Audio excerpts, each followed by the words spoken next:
Welcome to the Alchemy Consulting Group podcast. Join Arquella Hargrove, Alchemy's Chief Culture Officer, for impactful conversations with business leaders and experts who are committed to transforming their work cultures and creating inclusive work environments. Let's learn, develop, and garner best practices together. Enjoy this episode. Happy to welcome your listeners to this episode of the Alchemy Consulting podcast. So I know you're talking about a topic that we don't really touch on much in business. You're talking about leading with love. So I think we kind of need to set the foundation as we jump into this topic. Um, I'll share with you a story. It was about 10 years ago. I supported a leader, and he made the comment in a very open setting that he loved his employees. And it really met with a very mixed reaction. Within context in his statement, there was nothing inappropriate about it, but there was something about this word love in business that people were not ready to talk about. So I'm excited to listen to what you and Arthur have to share. And I kind of tipped my hand a little bit. I know that you're welcoming Arthur Johnson to the podcast. So I will let you introduce Arthur. And then I know he wants to join the conversation as well. Yeah, thank you, Yvonne. I'm excited again for another episode of the Alchemy Consulting Group podcast. And definitely, again, yes, love can be scary, especially when we use it in the workplace. But I do tell folks I work with, like, yeah, I have much love for them, and I truly do. And so definitely we want to kind of break that down a little bit more, right? See how we can put some people at ease. And so, no other than to have Arthur J. Johnson to have this conversation with. I always like to say Arthur is definitely the master facilitator, master storyteller, right? He's all things engaging. Clients will be like, we want Arthur. So that's a great thing, right? That he's being called upon just because of how he engages with our teams and leaders for different client groups, and this too just how he shows up, and definitely he shows up with love and passion for the work that he is doing as he's making an impact in this world, and so as he's leaning into his genius, as I like to say. And so Arthur, I want you to share a little bit more about who you are and what you do, and more about your business for our listeners. Sure. Once again, Arquella, it's a pleasure to be here with you on the Alchemy podcast. And my name is Arthur Johnson. And as Arquella shared, I am a facilitator and trainer with Alchemy Consulting Group. And this is something that I love to do. And as Arquella mentioned, I bring a lot of passion and heart to what I do. And it's interesting that we'll be talking about love as a business strategy because I get to show up as I do because I love what I do. And in addition to that, I love people. I just have a heart for humanity, which allows me to be very committed to what I do and to see the best in others. I've been doing this for quite some time, really well over 20 years I've been in this space. And prior to that, I was a CFO in the healthcare industry, but got into the people business because I understood that it was people that drove profits. And I kind of found my sweet spot to just be in a space where I can pour into people and have them to realize their potential, and organizations get to benefit when they allow employees to maximize their potential. So I'm happy to be here. Yeah, that's wonderful. Well said, Arthur. Thank you. And again, thank you for being here. Looking forward to having this conversation as relates to love is a business strategy, resilience, belonging, and success, which is the name of a best-selling book. And I happened to have the opportunity to meet the author, one of the authors, Mohammed. And so know that it again is a great resource. And we have a client, an Alchemy client, where they are leaning in and definitely now, their theme or their the charge is that they want to lead with love. And so we want to have a conversation around what does that look like and what are some best practices. And really, when you think about love as a business strategy, it offers this transformative approach to leadership development, which is one of the areas or the sweet spots that Arthur really focuses on. Also, it emphasizes that integration of just the human centric, when you think about the human centric principles and into our business practices. And so, Arthur, what I want to know from you, and just to kind of kick off the conversation around this topic, is how do you think the principles in the book align with or enhance diversity, equity, and inclusion efforts in the workplace? Hey, that's a great question, Arquella. And I think they enhance the DEI work is because it emphasizes empathy and inclusivity, inclusion. And I think those are very key principles when we talk about the work of DEI, diversity, equity, and inclusion, and just valuing the diversity of the individual experience, from diversity of thought, from diversity of expression, experience, and all the various things that make us who we are. And clearly, the book talks about that, and love being a key element in really allowing for those principles to be presented and received. So when we talk about, once again, how does that impact the DEI strategy or the DEI initiative, I think it becomes foundational. It becomes foundational in allowing DEI to actually exist, because it has to come from the heart. I really believe it has to be heart and not just head. And we've probably seen experiences where it's just kind of checked off. It's a box item. Let me just check it off. But to truly experience transformation in a workplace, in a culture, love has to undergird that, because people can sense that, people can feel that. And we kind of talked about love at the very opening of it's a soft word, it's a mushy word. Well, it's really much deeper than that. So yes, you have, I guess, your eros, your romantic type of love. We're just talking about loving people because they're human, because that's just the right thing to do. And a person feels that, a person embraces that, and that allows them to express their highest potential because they know their value, they know they're cared for. And I think you even shared that in your own experience that, yeah, you do tell your people that, hey, I have much love for you. And can testify. I can testify to that, that you truly do. And you truly mean it. And it's more than just word. It's truly deed. You demonstrate it, which is a very powerful thing that the author talked about in the book, is that he had called a meeting, and this was kind of after the almost implosion of the company, and he realized he needed to do something different. And he told them that, hey, I love you. And uh, it didn't go over too well. And what he had to do was take a step back, and he realized that he went on a journey. And I think he said it took about a year, maybe a year and 3 months. And he began to practice the behaviors of love. He began to demonstrate the deeds of love.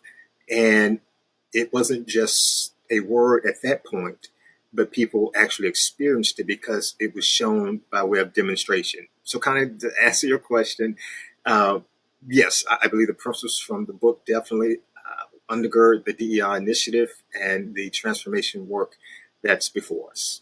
Yeah, that's point on for sure, and that definitely it's foundational. It's that heart work. So I really like to hear when you said, it's about the heart, right? It's about the work that we need to do, and something too that the author really highlighted around again leading with empathy and understanding is that when leaders are when they genuinely care and love their teams, what's going to happen is that our teams are going to be more resilient. They're going to be even more committed Mhm. to doing the work that's at hand. But it first starts with that leader and being able to exhibit that and embody what that means and really showing up and being that example. So thank you, Arthur, for that.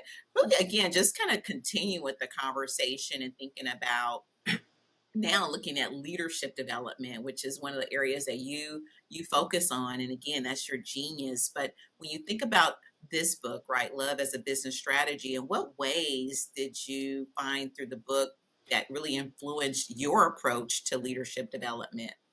Sure. Thank you so much, Arquella. I think what it did is it truly undergirded or maybe solidified my approach to leadership. And I think I had perhaps my own transformation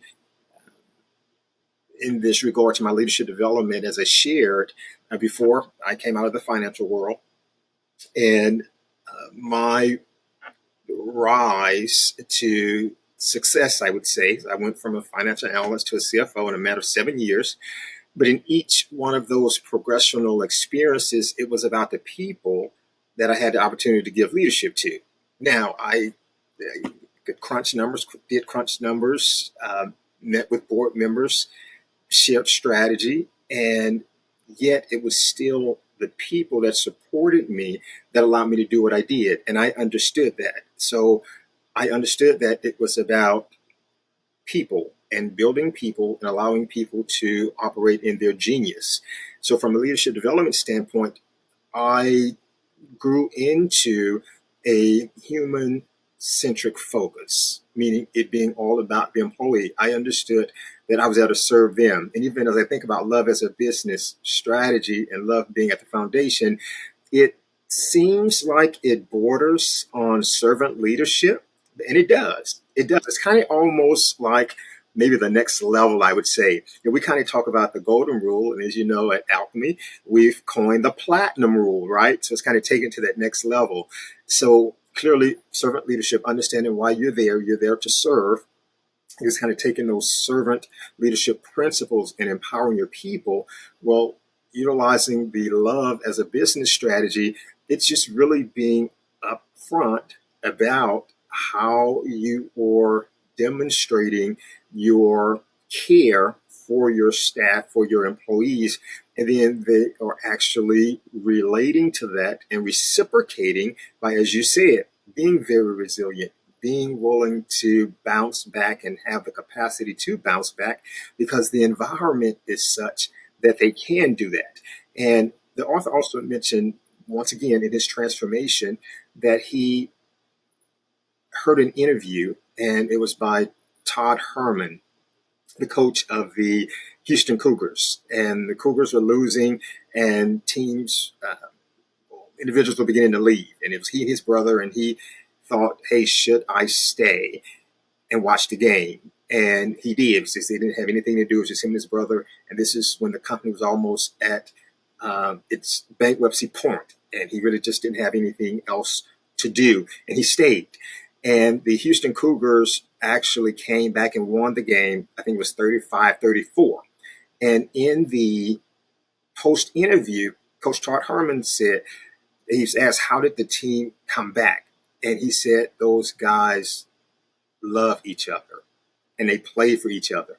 And he said that was what he needed to hear, because he got excited that, yes, comes almost bankrupt, but that he could go back. He was re-energized, reinvigorated to go back and try it again with this whole concept of love. Although there was a process that he had to go through, but that was the impetus of it. So once again, we kind of talk about, I'm not going a long way around answering your question about leadership development, but once again, when we embrace the tenet of love, it's all about developing those that you actually love and care for. So the principles of the book just undergirded what I had already come to believe, that it's all about people. And if you take care of the people will take care of you. And I think it's kind of mentioned in that regard, but it's also in reverse in the book of Proverbs. And it talks about taking care of the tree.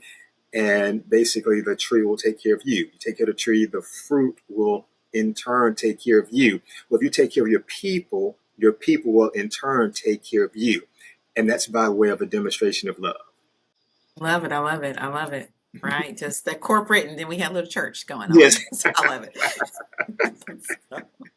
So definitely love it. Point on. And then too, even building on that, right, as we're taking care of our people and just these strategies as we cascade them down throughout our organizations, definitely we want to be able to equip future leaders, right, emerging leaders, as we like to say, Hmm. with the same skills needed. So we're able again to nurture diverse and dynamic teams, Hmm. so they can do the same. And that definitely goes to the story or the example for the University of Houston Cougar team, right? As a team, right? They love each other, but they're examples. They are future leaders, right? So they're demonstrating that for sure, which Right. led them to a victory. Hmm. So definitely like that reference point for sure. So Yes. thank you, Arthur. Great points. Again, hopefully everyone is taking down and jotting down some nuggets that you can Yes. take back and definitely think about how to apply it within your own organization, thinking about this from a diversity, equity, and inclusion perspective, also from leadership development uh, methods. And then Hmm. let's talk about how do we use this or leverage this love concept about transforming our workplace cultures. Yeah. And so, Arthur, from your viewpoint, how can the strategies from the book be utilized for effective culture transformation? And as I mentioned, we do have a client that is currently, this is a resource for them, and Hmm. we're working with them about how do they lead in love. So just kind of share with the audience some of those strategies that you think would be beneficial when we think about having an effective workplace culture transformation. Sure, Aquila. That's a great question. We talk about transforming workplace culture with the tenet of love.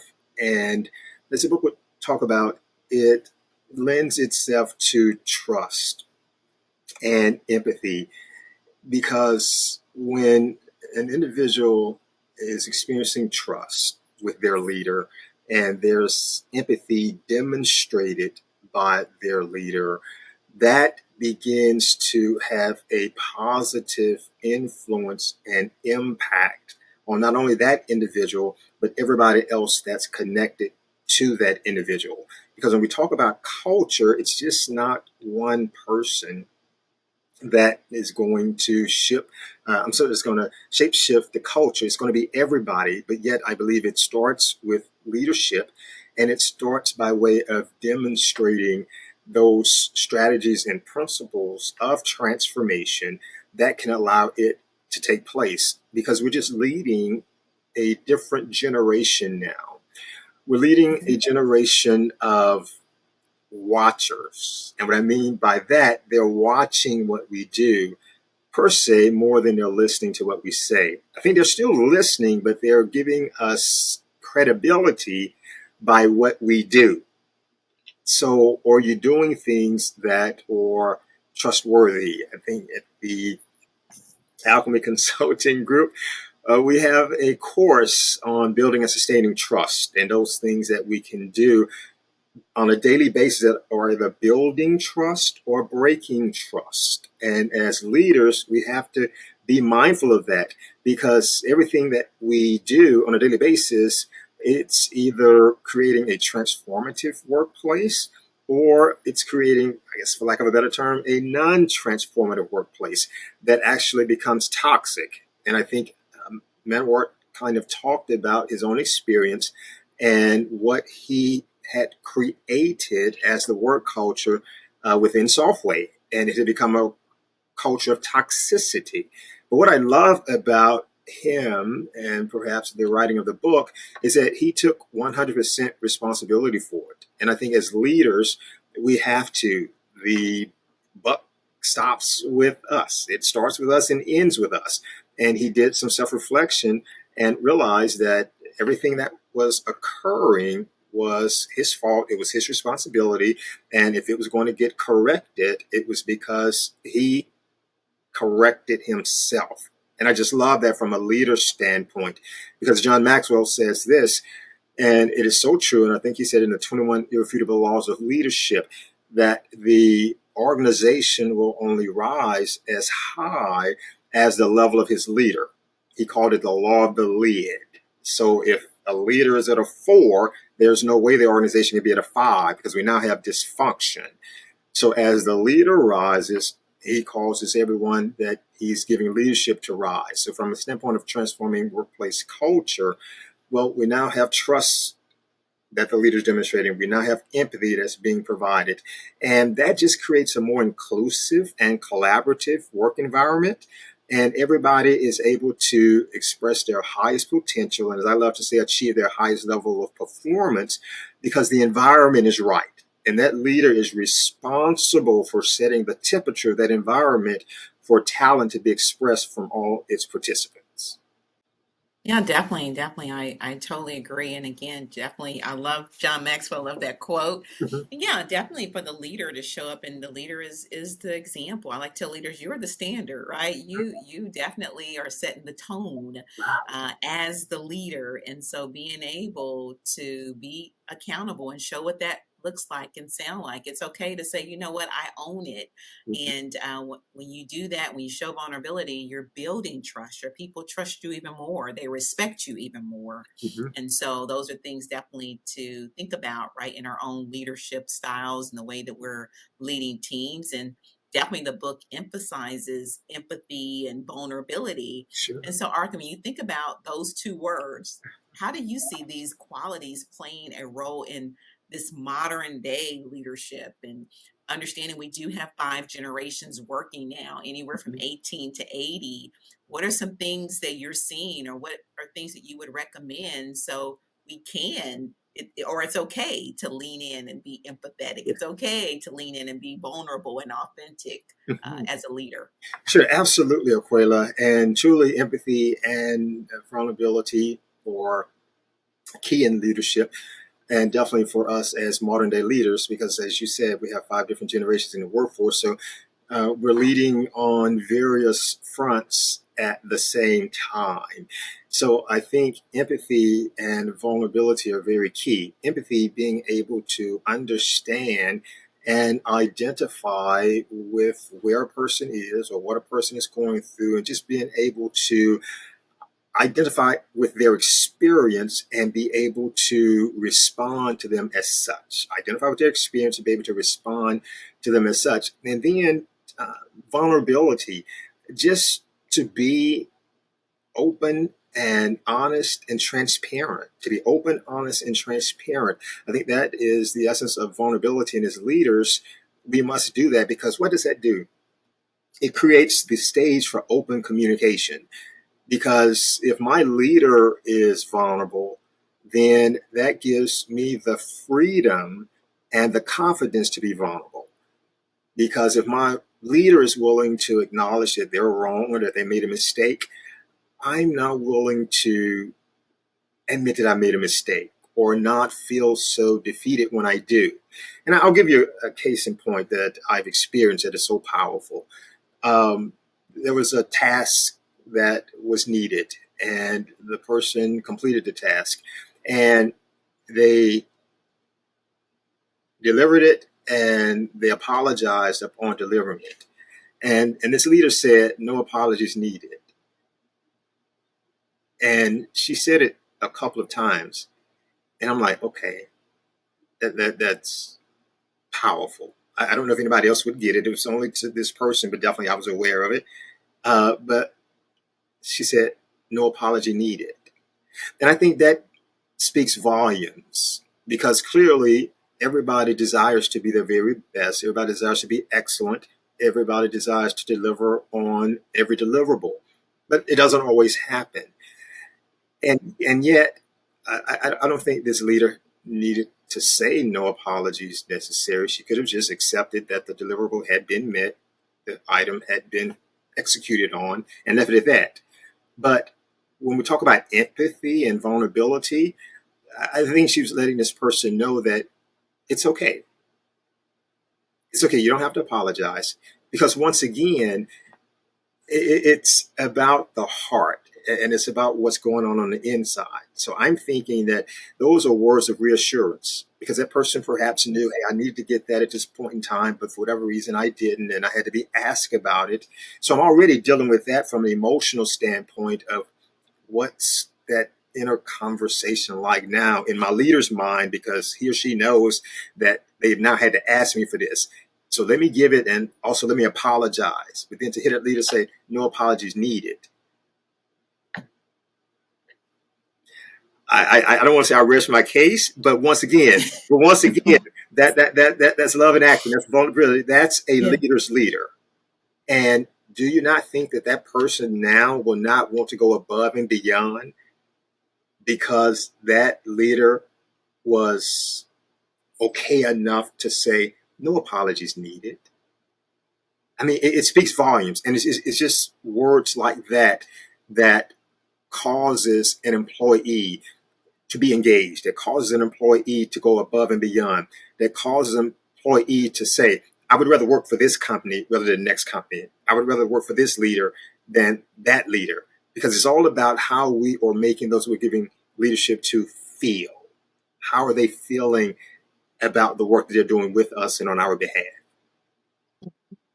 Yeah, definitely, definitely. Yeah, and two, and just to think about it from another perspective as well, is that our words are powerful, and we as leaders should want to build up our people. And I, shared with the leadership group here recently is that the goal is that we want to keep our people, right? We want Right. our people to stay as long as possible. And so, what Mhm. do we need to do? What do we need to say? One, to make them feel that they are valued, to make sure that they feel that they are, they have a sense of belonging within the Mhm. team, within the organization, and that they are making a difference. And yeah, no one's perfect. Right. And so again, if we miss the mark or whatever it might be, it's okay, right? We gonna do differently next time. Right. But again, it's not to hammer things over people's head. It's like, hey, right, it's okay, right? We'll work through it, and let's keep it moving. And Mhm. so those are things that we need to think about as leaders, because unfortunately sometimes we see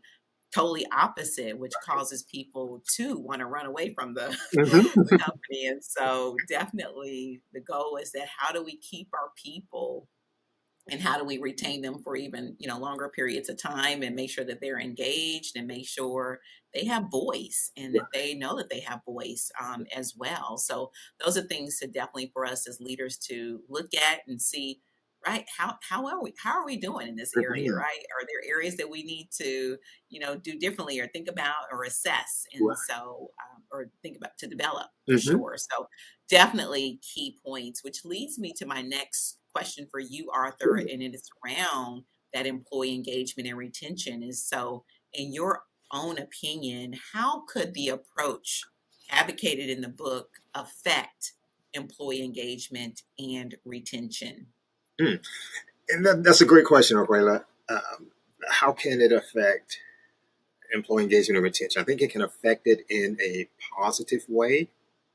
And the reason being is because there is a notion, and I don't necessarily have a statistical number to support it, but the notion says this, that people don't leave companies, they leave leaders, or either they leave managers, right? So they leave those who are giving leadership to them. Outside of maybe paid benefits and everything being normal or what it needs to be, for the most part, people are looking to leave because of the relationship that they have with their leader.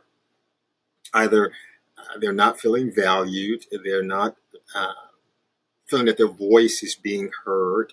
So, because they're not feeling valued, perhaps they're not feeling their voice is heard, their work is not being appreciated. So, there is no intrinsic motivation there for them to stay, or for them to stay engaged, or for them to remain committed to the organization. So now they're looking to go somewhere else. And as a leader, we, I think, have a responsibility to understand how can we tap into that. And by employing, once again, the principle of love as a business strategy, it helps us to engage our employees and to have employee engagement, helps with employee retention. And I like to use this word as we talk about love. And I like acronyms, and it's an acronym for love. Of it. And here it is. As a leader, I'm willing to listen with my ears, to observe with my eyes, to value with my heart, and to engage with my mind. So that's for every employee. Listen, observe, value, and engage. I'm listening with my ears. So whenever I'm with you, I'm listening to you. I'm there, present, even operating active listening so that I can hear with my third ear. These are the two ears here, and then we have the third ear, which is the heart. I'm observing with my eyes. I'm paying attention to you, to what it is you're doing, to how it is you're showing up. So if you're not yourself today, I'm observant. I'm sensitive enough to know that's the question. You don't seem like yourself today. Why? Because I care. The V, I'm valuing you with my heart. You're a human being. I understand that you're doing XYZ task. I understand that you have ABC role and responsibility, but you're a human beyond that. And I want to make sure that the human is well. And if the human is well, I'm certain that you'll take care of the role and responsibility. You'll take care of the taskings that are necessary. And then I'm engaging your mind. I want you to be the very best that you can be. And as a leader, I'm responsible for creating an environment that's conducive to you expressing your highest potential and achieving your highest level of performance. That's my charge. And I promise as a leader, I'm going to provide that for you. And that's how we love as a business strategy. And I know the book has its own tenets, but I just really think listening with the ear, observing with the eye, valuing with the heart, and engaging with the mind, that's the holistic aspect of the individual that we have the privilege of giving leadership to on a daily basis. That we can wrap it up and go. That is wonderful. That is wonderful. Wow, that is, yeah, just on point. Well said. Definitely some nuggets there. So, for our audience to take away and think about again your own leadership style, Mhm. what's working and what are some areas that you want to continue to develop. And Arthur just laid it out there for us, right? It's listening with your ears. It's observing with your eyes. It's valuing with your heart, and then it's engaging with the mind. That's love. And that's love in action for sure. So thank you, Arthur, for that. Just well said. And I just want to remind our listeners that we are talking about the book, the bestseller, Love is a Business Strategy. So definitely just encourage everyone to go pick it up. It's a great read. It provides this fresh perspective on leadership development, where it emphasizes the need for leaders to cultivate empathy and belonging and resilience to achieve those sustainable business success. And we're talking about it because we have a client who is going through this process, and this was the book that they chose that they wanted to work with. And so we are excited that we're able to partner with the client where they're like, you know what, that's what we want to do. We want to lead with love. And so we're excited to be partnering with them, and we're excited that this is a great resource that we can definitely lean on and leverage as part of those conversations. And so, Arthur, our last question I want to ask you to share with our audience is that, thinking about yourself as a leader, how have the ideas from the book prompted you to reflect on your own leadership style and growth areas? And I know, again, you've been able to give us some great insights and shared your own experiences, but just thinking about, just for our listeners to take away from the Sure. conversation today. Yes, and thank you so much for that question, Aquila. I would really say to just have a deeper level of empathy and understanding for those that I give leadership to. I am definitely pro people. pro-humanity, and I think it's a privilege to lead others. And I just desire to have a greater impact on those that I give leadership to, and actually be the model, the demonstration of the, I say consummate leader, but definitely the leader that's making a difference. Because I just think that if we all let our light shine, it'll be enough light in the world to light any dark place that may exist. And I also use that term, to let my light shine, is to also help someone who may be in a dark place or in a dark space at that point in time. And for whatever reason, they feel that their light is dim, for whatever reason, it's not shining. But yet, I believe that there's a light in us all. And if we can just let our light shine, it perhaps will give enough light for someone else to see just the next step until they can get their light to shine. So, from the standpoint of embodying the principles of the book, is to just continue to allow those principles of inclusion, empathy, understanding, resilience, forgiveness, to just allow those to continue to be principles that I put into practice on a daily basis. Because I will always say this. I don't know if it was Maya Angelou who said it. People will not necessarily remember what you said, but they'll always remember how you made them feel. How you made them feel, Exactly. right? And once again, as leaders, we want to be the leader that others want to follow. So therefore, we have to lead in such a way that others are willing to follow. So we're leading by disposition and not just by position. It's how we're showing up on a daily basis that someone will say, I want to follow you. And I'll just kind of end with this story of a great leader desiring to change the world, to bring about transformation. And he was walking by recruiting others, and he made the statement, come, follow me. That was it. 3 words, come, follow me. It was clear. It was concise. It was succinct. And as the story goes, those individuals dropped what they were doing. They were in business. They closed their business down to follow him because he gave them a vision of transforming the world. And he says, what you're already doing, I'm just going to help you to do it in a different fashion. You're out there fishing for fish. I'm going to show you how to fish for me. And so you don't even have to change your skill set. I'm just going to show you how to upskill it, right? So that you can upscale the experience.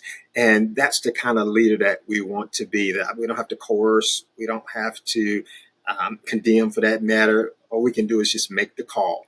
And the reason they were willing to follow him is because word had got out that he was doing great things. And who does not want to be a part of something great? So as a leader, we want to lead in such a way that people are desiring to be a part of what we're a part of. When we talk about transformation and transforming a culture, every leader must say, if it's to be, it's up to me. If it's to be, it's up to me. And then invite others to follow you on that journey, because you're leading in such a way that you're giving them an ask that they cannot help but ascend to. And at that point, workplace culture and transformation takes care of itself. But it begins from the within. And as we transform, we're able to transform those environments and those places and spaces that we find ourselves in. We can just drop the mic. That's a drop the mic moment. I told you, we corporate and church up in here, right? That is wonderful. Thank you, Arthur, and definitely left the listeners with some nuggets to think Mhm. about and take back, and definitely to apply for ourselves and within our teams for sure. And I want to close out with just what you have shared with us around love. It is listening with our ears, it is observing with our eyes, it is valuing with our heart, and it is engaging with our minds. Yeah. That is love in action. And so I appreciate you and what you do. Thank you. Looking forward to further conversations around this important topic for sure. And so I want to thank everyone for joining us today. Again, Arquella Hargrove with Alchemy Consulting Group, where we work to help organizations transform one company, one business at a time. Thank you all. See you next time. Thank you for tuning in to the Alchemy Consulting Group podcast. Follow this podcast on social media and help continue the conversation by sharing your business and leadership best practices. Subscribe to this podcast wherever you consume yours and share this podcast with your organizations and networks. Let's strengthen the community of those committed to responsible leadership and work environments where everyone can thrive.